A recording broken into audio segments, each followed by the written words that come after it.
Singapore திரு ஆக்கி வரதராஜன் இயற்றிய Geylang சிவனுக்கு பன்மணி மாலை நூலிலிருந்து சில பாடல்கள்.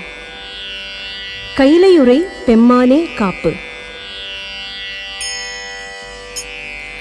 கவி எழுத வந்தவன் பால் கண்ணுதலே ஆக்கம், கவி எழுத வந்தவன் பால் கண்ணுதலே ஆக்கம்.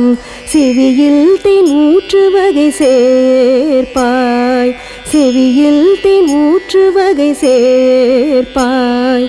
கவினார் மயிலையுறை நாயக, கவினார் மயிலையுறை நாயக.